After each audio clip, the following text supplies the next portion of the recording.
Hi welcome to Tejaswi edits. ఈరోజు వీడియోలో DaVinci రిజాల్వ్లో background అనేది ఎలా రిమూవ్ చేయాలో చూద్దాం. సో దానికోసం నేను కొన్ని డిఫరెంట్ క్లిప్స్ తీసుకున్నాను. ఫస్ట్ అయితే ఈ క్లిప్ మీద చూద్దాం. ఈ క్లిప్ని అబ్జర్వ్ చేస్తే మీరు ప్లెయిన్ బ్యాక్గ్రౌండ్ ఉంది. సో ఫస్ట్ ప్లెయిన్ బ్యాక్గ్రౌండ్ అనేది ఉన్నప్పుడు ఎలా రిమూవ్ చేయాలో చూద్దాం. ఎఫెక్ట్స్లోకి వెళ్ళేసి ఓపెన్ ఎఫెక్ట్స్ 3D క్లియర్ అని సెట్ చేయండి. డ్రాగ్ చేసి క్లిప్ మీద ప్లేస్ చేయాలి. నెక్స్ట్ రైట్ సైడ్ ఇన్స్పెక్టర్లో ఈ ఫస్ట్ ఉంది కదా, ఇది సెలెక్ట్ అయిందా లేదా అని చెక్ చేసుకోవాలి. నెక్స్ట్ ఇక్కడ ప్రివ్యూకి బాటంలో ఇక్కడ డిఫరెంట్ ఆప్షన్స్ ఉంటాయి.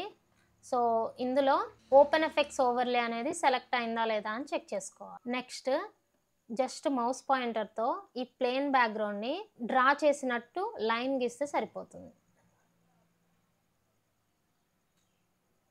అంతే, రిమూవ్ అయిపోయింది. ఇంకా ఎక్కడైనా స్లైట్గా డిఫరెన్స్ ఉంది అంటే, ఇప్పుడు ఫర్ ఎగ్జాంపుల్ ఇది నేను రిమూవ్ చేయాలనుకుంటున్నాను. ఓకే, సో దానికోసం ఇక్కడ మనకి ప్లస్ అని ఒక పాయింటర్ ఉంది కదా, దాన్ని సెలెక్ట్ చేసి ఎక్కడైతే ఇంకా రిమూవ్ చేయాలనుకున్నారో ఆ పార్ట్ని సెలెక్ట్ చేయాలి. అంతే, రిమూవ్ అయిపోయింది. సో ఇప్పుడు బ్యాక్గ్రౌండ్ ఏమైనా యాడ్ చేయాలంటే ఈ క్లిప్ని టాప్ ట్రాక్కి మూవ్ చేసేసి ఇక్కడ బ్యాక్గ్రౌండ్ని ప్లేస్ చేసుకోవాలి. For example generators 4 colour gradient తీసుకుందాం. సో బ్యాక్గ్రౌండ్ అనేది సెట్ అయిపోయింది. నెక్స్ట్ ప్లెయిన్ బ్యాక్గ్రౌండ్ కాకుండా ఇలా ఏదైనా మల్టిపుల్గా ఉన్నప్పుడు ఏం చేయాలి? సో దానికి ఫస్ట్ క్లిప్ని సెలెక్ట్ చేసేసి కలర్ పేజ్కి మూవ్ అవ్వాలి. ఇక్కడ విండో బటన్ సెలెక్ట్ చేసి పాలిగన్ టూల్ సెలెక్ట్ చేసి ఏదైతే మనం బ్యాక్గ్రౌండ్ని రిమూవ్ చేద్దాం అనుకుంటున్నామో అది కాకుండా ఆ పర్సన్ని, ఆ థింగ్ని సెలెక్ట్ చేయాలి.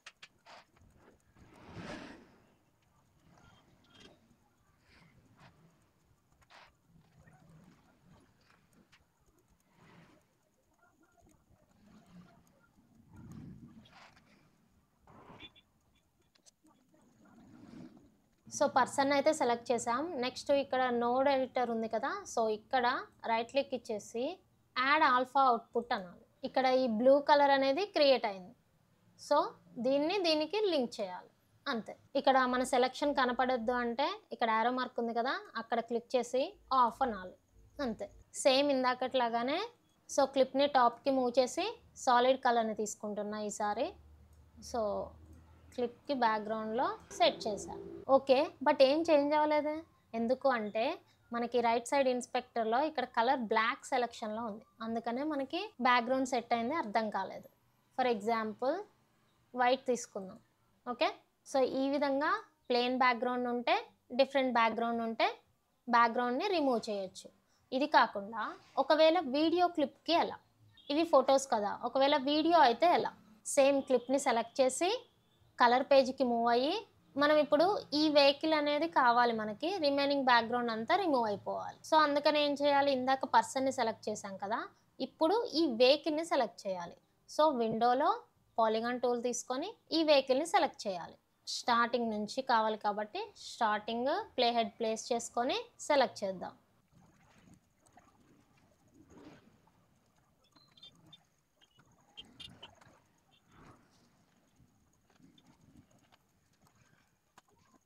ఓకే, సెలెక్షన్ అనేది అయిపోయింది.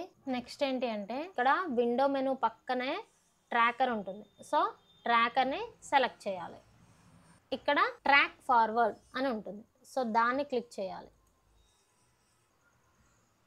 మన సెలెక్షన్ ఎక్కడైనా మూవ్ అవుతుంది అన్నప్పుడు, అంటే ఇప్పుడు చూడండి ఇందాక మనం సెలెక్ట్ చేసాం బట్ ఇది కొంచెం బ్యాక్ వచ్చేసింది. అలాంటప్పుడు ఏం చేయాలంటే ఇక్కడ స్టాప్ ట్రాకింగ్ అని ఉంది కదా, ఇది క్లిక్ చేసి ఆపేసి ఈ సెలెక్షన్ని మళ్ళీ అడ్జస్ట్ చేసుకోవాలి. అగైన్ మళ్ళీ ట్రాక్ ఫార్వర్డ్, స్టాప్. ఇక్కడ మళ్ళీ ఫార్వర్డ్కి మూవ్ అయింది, కొంచెం బ్యాక్కి మళ్ళీ సెట్ చేసుకోవాలి. సో వీడియో క్లిప్లో ఏంటి అంటే ఫ్రేమ్కి ట్రాక్ చేసుకుంటూ సెట్ చేయాలని. స్టార్ట్, అగైన్ సెట్ చేయాలి, again set, start. Okay, so tracking అనేది కంప్లీట్ అయిపోయింది. నెక్స్ట్ నోట్స్లో ఆల్ఫా అవుట్పుట్ని యాడ్ చేయాలి. సో రైట్ క్లిక్ ఇచ్చేసి add alpha output and connect. అంతే, బ్యాక్గ్రౌండ్ అనేది రిమూవ్ అయిపోయింది. సేమ్ బ్యాక్గ్రౌండ్ని సెట్ చేయడం కోసం ఈ క్లిప్ని టాప్కి మూవ్ చేసి సమ్ గ్రే స్కేల్ తీసుకుందాం. సో బ్యాక్గ్రౌండ్ అనేది రిమూవ్ అయింది.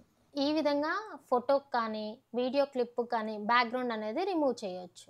అయితే ఇప్పటి వరకు మనం చెప్పుకున్నవన్నీ ఫ్రీ వర్షన్లో మెథడ్స్ అన్నమాట. అదే ప్రో వర్షన్ అయితే సింగిల్ క్లిక్తో బ్యాక్గ్రౌండ్ అనేది రిమూవ్ అయిపోతుంది.